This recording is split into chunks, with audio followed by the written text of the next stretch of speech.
Bonjour, aujourd'hui avec vous, comme toujours, le professeur de l'Université nationale de l'Ouzbékistan, Rahimova Gulfiya Rustamovna. Et on va parler aujourd'hui sur 7 erreurs à éviter quand on apprend une langue. Première, trop de théorie et pas assez de pratique. Tout d'abord, sache que l'on peut comparer l'apprentissage d'une langue à celui d'un instrument de musique. Effectivement, si tu ne joues jamais, tu ne pourras pas progresser. C'est exactement la même chose pour une langue. Faire uniquement de la théorie ne suffit pas.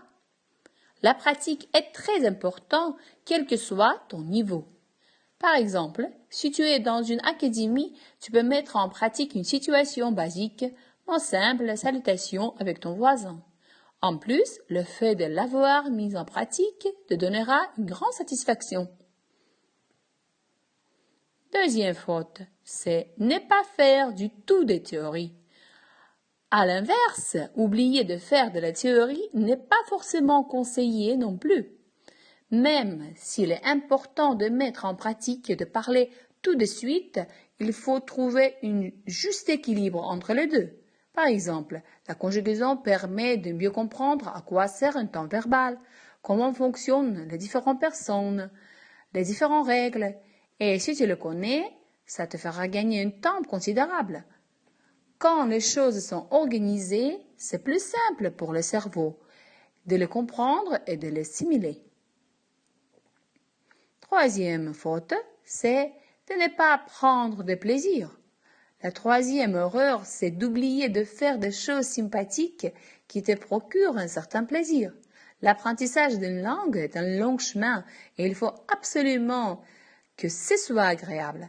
Prendre du plaisir est primordial pour apprendre plus facilement et y trouver ton intérêt.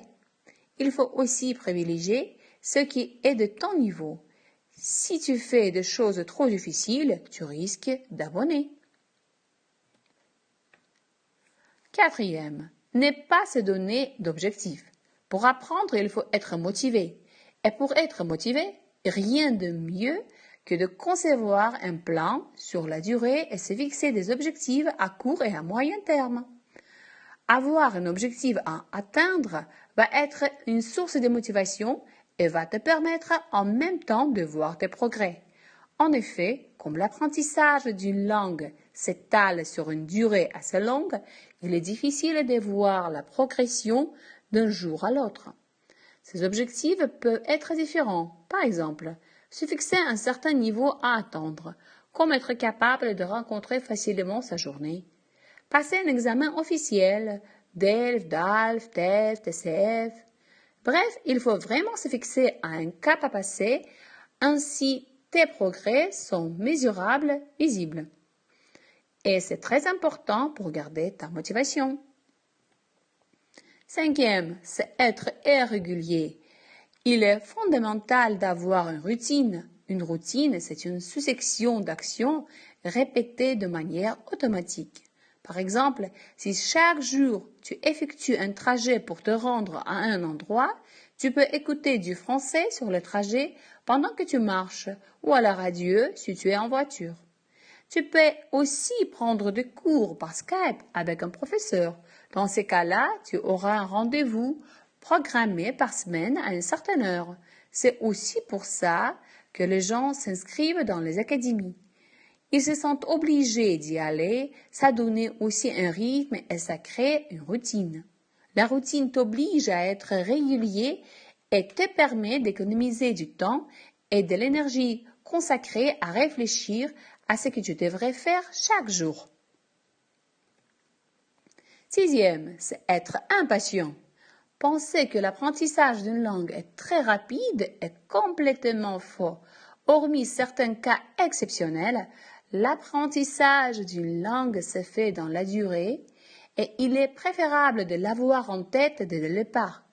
C'est exactement comme pour un instrument de musique, cela demande du temps. En tant mieux, plus ça dure, plus c'est bon. Si tu pars en principe que tu vas réussir tout de suite et que ça ne sera pas long, tu vas te décourager et d'ici quelques semaines, tu vas finir par abandonner. Septième, penser qu'en payant plus, ça sera plus efficace. Ça ne veut pas dire qu'il ne faut pas aller dans des académies, des instituts, des universités. Mais attention, qui dit plus cher ne dit pas meilleur. Et je vous rappelle que l'Université nationale de l'Ouzbékistan est la plus ancienne et la plus prestigieuse. Voilà, c'est tout pour aujourd'hui. Merci pour votre attention. Si vous avez des questions, vous toujours pouvez m'adresser sur @gulfiar25.